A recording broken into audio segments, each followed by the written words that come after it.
Hello,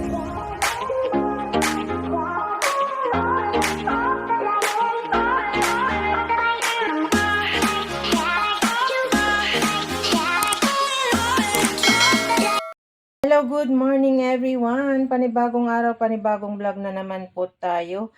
Ito guys ay kung ano yung nakikita nyo dito. Ayan guys, magluluto po ako ng sotanghong pansit or pansit gisado. Yan guys. So, meron po akong isang nor cube, garlic, yung red chili, onions, tapos yung cabbage, ayan, tapos yung carrots. Ayan, nasaka yung sotanghon. Ayan, guys. So, yung karne ay nasa kawali na po.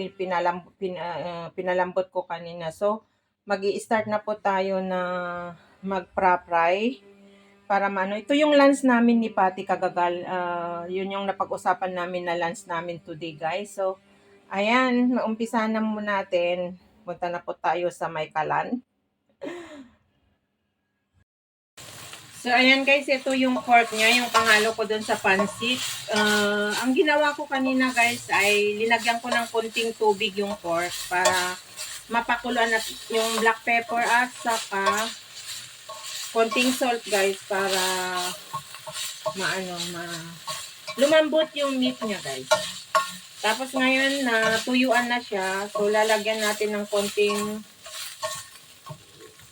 konting mantika para may gisa natin yung bawang at saka sibuyas. Sunod-sunod niya yan. Ito po ay yung way ko na magluto ng pansit gisado or pansit sotanghon. Gusto ko sana mayroon yung kanton na dried, kaya lang wala naman. Kaya kung ano yung available, doon na lang po tayo. Ayan, nag-ano na. So, lalagyan natin ng konting mantika, guys. Ayan. Konting oil para may gisa natin yung bawang at saka sibuyas. So, yan, nilalagay ko yung garlic or bawang. Ayan. Ay! Diyos ko, Lord, iskandalusa. Huwag mo akong talsikan, please. Be friend. Ay, sorry guys. Buti na lang nakasalamin ako umano dun sa may mata ko. Ayan.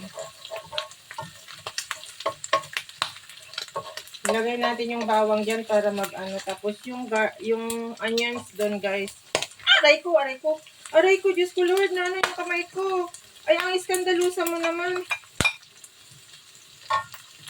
Wala, natalsikan yung kamay ko guys, sorry. Sakit. Ayan o, natalsikan yung kamay ko. Aray ko.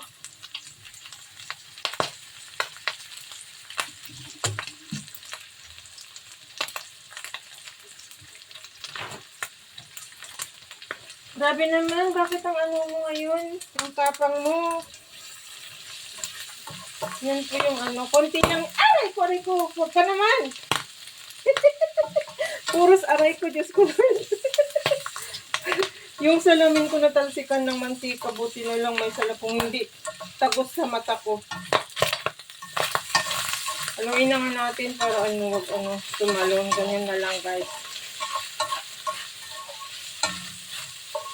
Yan, konti lang yung oil niya guys. Pasensya na kayo kung puros na aray yung narinig nyo sa video ko.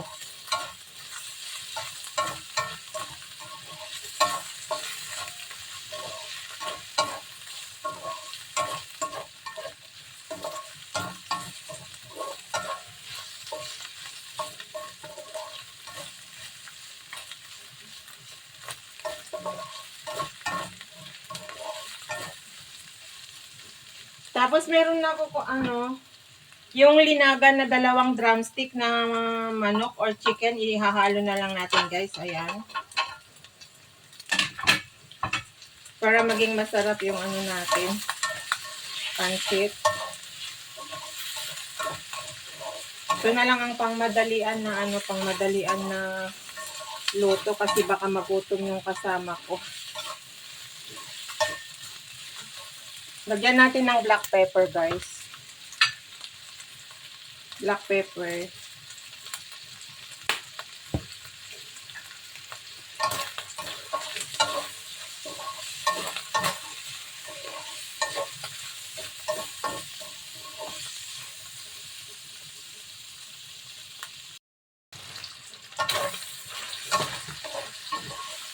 Tapos ilalagay natin yung carrots. Kasi medyo mas mahirap na lutuin yung carrots, guys. Kahit i-half cook natin. Yan, yung hiniwa ko ng carrots. Yan. Yan po yung way ko na magluto. Pasensya na kayo, guys. May kanya-kanya po tayong way sa pagluluto.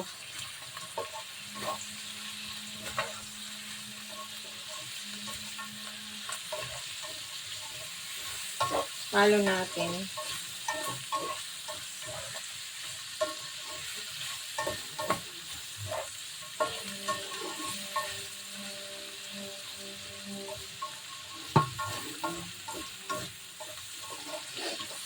Lalagyan natin siya ng silver swan soy sauce, guys. Aga-aga na lang natin. Bahala na kayo kung kaano yung ilalagay nyo. Basta sa akin. Di ko siya, tinatansya ko lang, guys. Yan.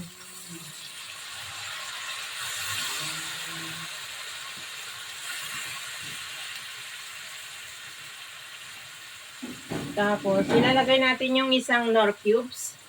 Yan. At lalagyan ko siya ng water.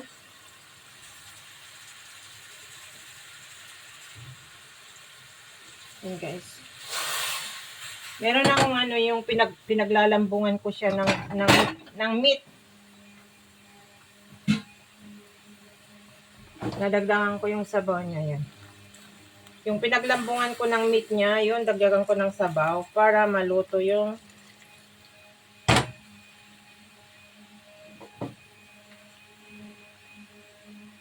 para mas malasa, guys. Kung meron kayong yung kanina yung chicken ba, pinakulang ko yung chicken, tapos yun, yung sabaw niya, ay, para mas malasa kasi linagyan ko rin ng garlic, black pepper, at saka konting nor cubes. So ngayon, guys, para hindi ma-overcook yung yung carrots, ilagay na natin yung sutanghon. Lagay na natin yung sutanghon kasi madali lang maluto to, guys. Ayan.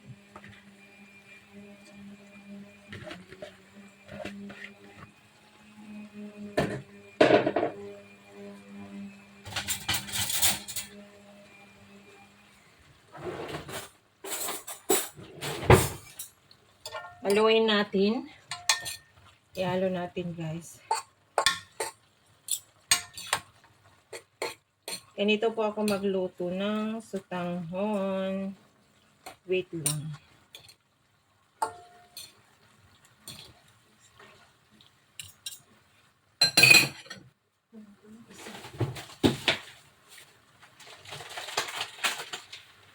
May isa pa dito.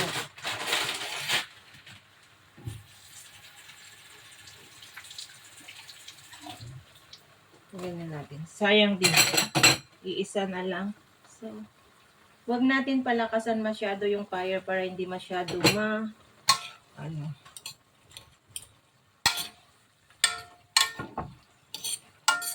ka tumalon. So, hindi ko alam kung nakikita nyo, guys. So, ayan, ihahalo-halo-halo na natin. Magpaano ka dyan. Tapos, ilalagay ko yung guys, yung repolyo.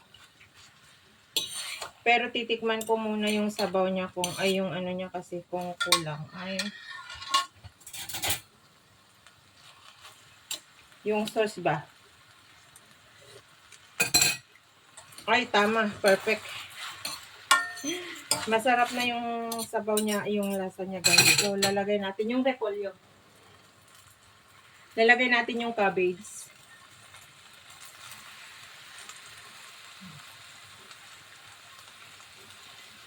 Dinamihan ko siya ng gulay.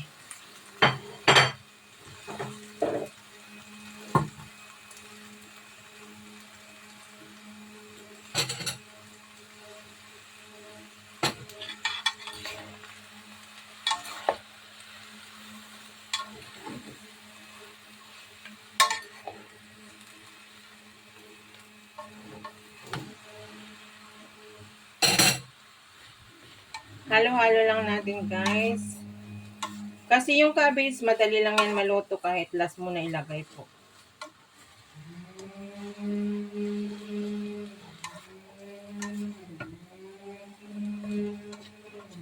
ang ingay naman yung ano. Nagbabacuum dyan sa kapitbahay.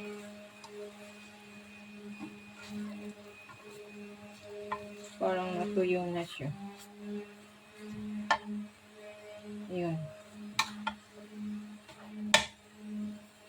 Okay lang yung ano niya guys, yung hindi siya na-overcook yung sutanghon. Ayang dikit-dikit.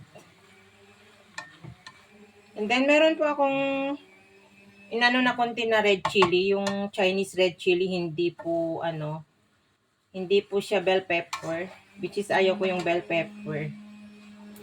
So, lalagay ko na po siya para makulayan na yung pansit ko.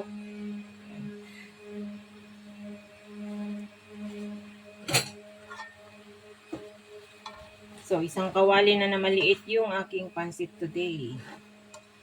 Ito ang lunch namin ni Patty.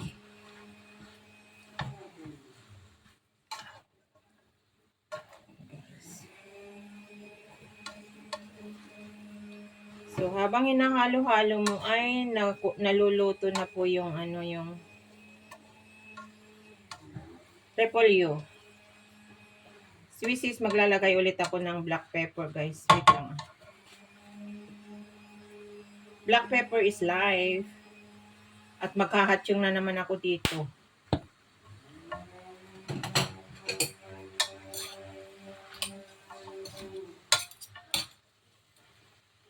Ganito, guys.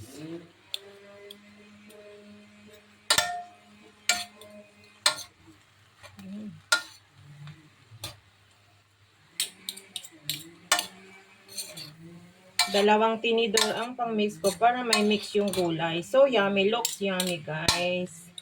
See, perfect. Ayan.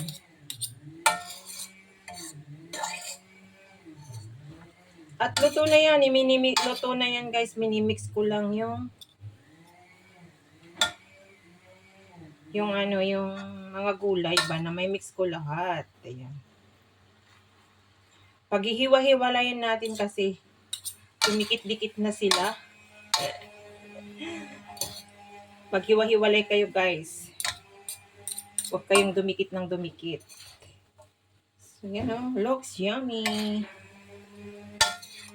Yung taste niya, guys, I want to taste. Ang ingay naman yung nagbabacuum. Tikman ko kung tama yung lasa niya, guys. At ito ay favorite ko talaga na pansit. Hindi ako masyado sa bihon. Mas gusto ko ang sutanghon and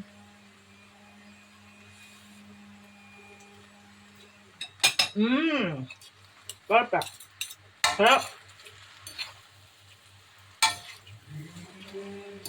Sarap, guys. Tama lang yung linagay ko na soy sauce, hindi na ako nagdagdag. Usual, nakita nyo naman eh. Hindi na ako nagdagdag. Perfect.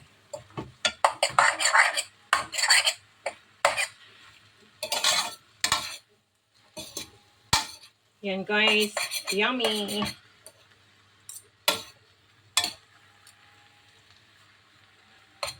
So, yummy. Yan. Then na yung mga gulay.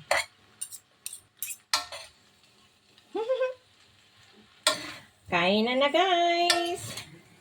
Nakaluto na naman po tayo ng ating lunch for today. At meron pa akong lulutuin na isa. Ay, bali dalawa. Para may keep ko, para may pagkain ako. So, this is it.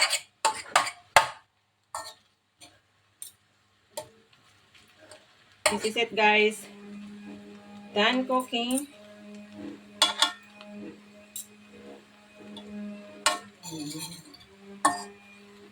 Oh, ayan.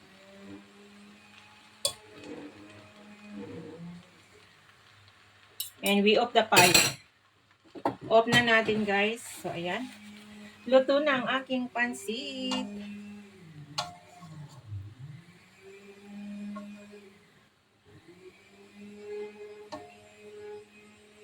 There you go.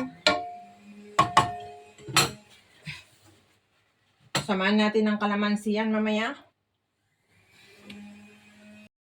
ang kinalabasan ng aking pansit gisado or pansit sotanghon, guys. Yan.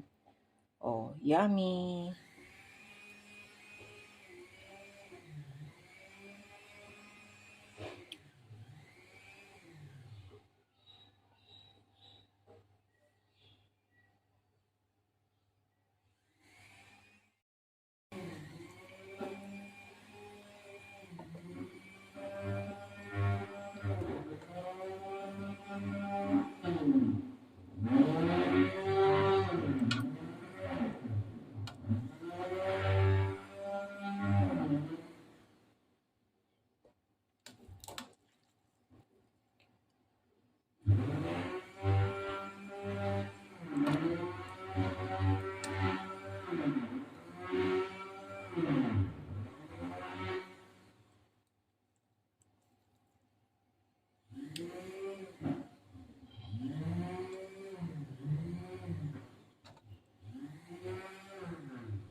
So, there you go.